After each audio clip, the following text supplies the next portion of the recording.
Привіт, вільні люди! Сьогодні говоримо про піко. Що це таке? Піко – це отака штучка, отака петелька, яка в нас розташована між вузликами фриволіте. За допомогою таких петель ми робимо з'єднання елементів між собою. Давайте я вам покажу, як це плететься. Розберемо це на прикладі кільця.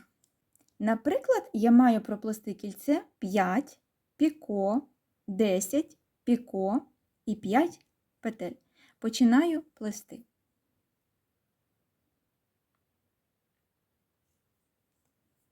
Один.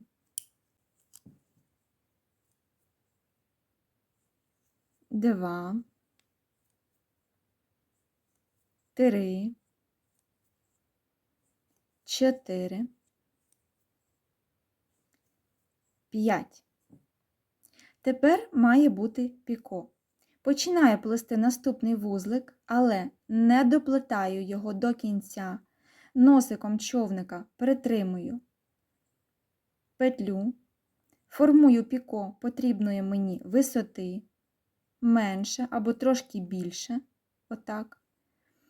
І тільки після цього продовжую плетіння. Припустимо, це в мене має бути піко з'єднувальне. Воно має бути досить маленьке, тому я лишаю зовсім маленьку відстань, отак, на кончик човника, притримую лівою рукою і плету вузлик зворотній. Все. Моє з'єднувальне піко готове. Цей вузлик перший з наступних 10, тому плету ще 9.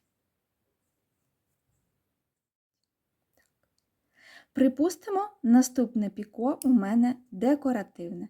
Як ви вже розумієте, я його плету так само, з тією тільки різницею, що залишаю його трошки більшим. Наприклад, отаким. І плету ще 5 вузлів. Це перший, ще 4. 1, 2, 3, 4. Маємо кільце 5, з'єднувальне піко, 10, піко декоративне і 5. Закриваємо кільце. Так, тут все зрозуміло, тепер плетіння з шаблонами. Для плетіння великої кількості однакових за розміром піко існують шаблони для піко. Вони бувають різного розміру. Це шаблончики зі шпону. Бачите, такі є манюнькі тут зовсім манюсінькі. І вони різного розміру йдуть. Можна їх нарізати зі звичайних пластикових карток, як, наприклад, оця штучка. Чесно кажучи, отакий навіть буде зручніший за рахунок того, що він гнучкий, а дерев'яні вони не гнуться.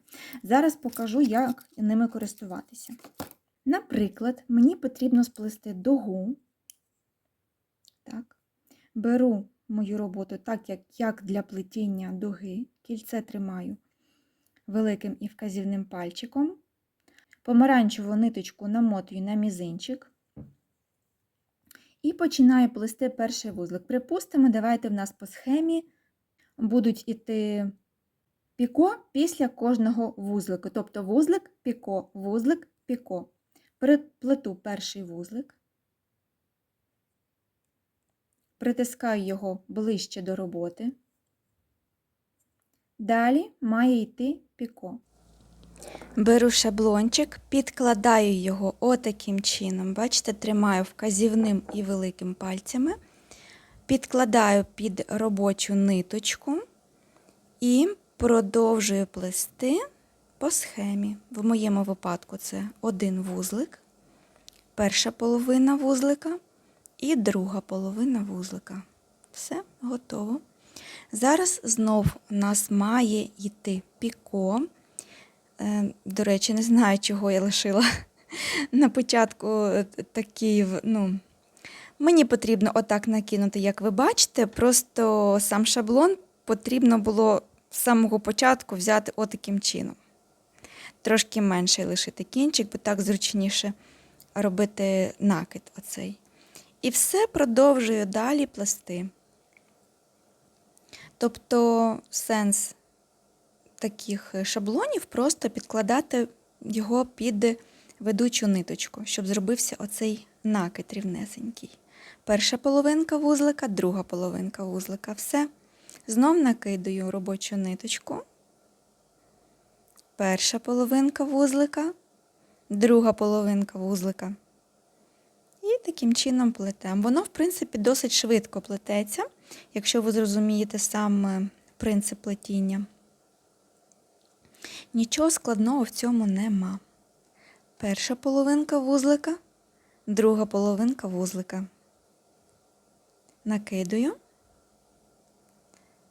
Перша половинка вузлика і друга половинка вузлика.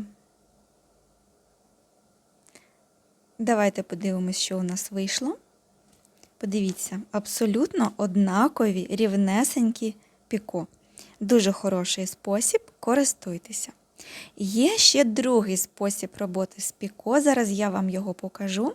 Він інший і він використовується тоді, коли у вас піко зустрічаються не часто, але бажано, щоб вони всі були однакового розміру. В цьому способі ви також підкладаєте шаблон під ниточку робочу, але принцип підкладання трошки інший.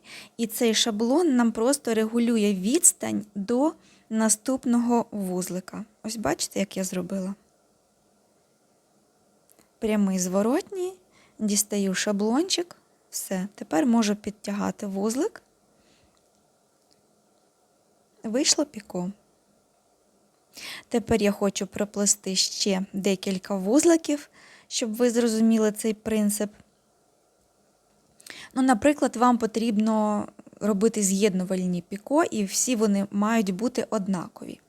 Тоді робимо так. Тут мене трошки заплутався човник, але ви зрозуміли. Так само підклала шаблончик, він відрегулював відстань до наступного вузлика. Перший, другий вузлик. Все. Давайте ще раз вам покажу, бо там у мене човник трошки заплутався. Знов проплету 3 подвійних вузла фриволіте. Є.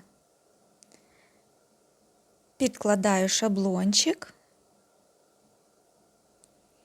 Отаким чином між вузликами. Регулюю відстань.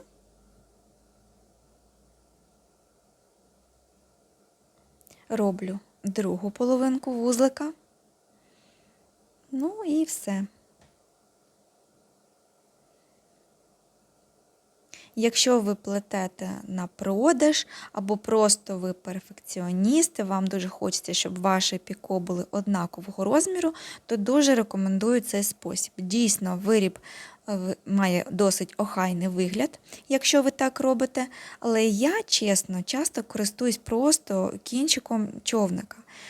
Я не перфекціоніст в цьому плані, і мені нормально, на продаж я вироби не роблю, але я вам показала, як воно має бути. Все, дякую за перегляд, люблю всіх, всім па-па.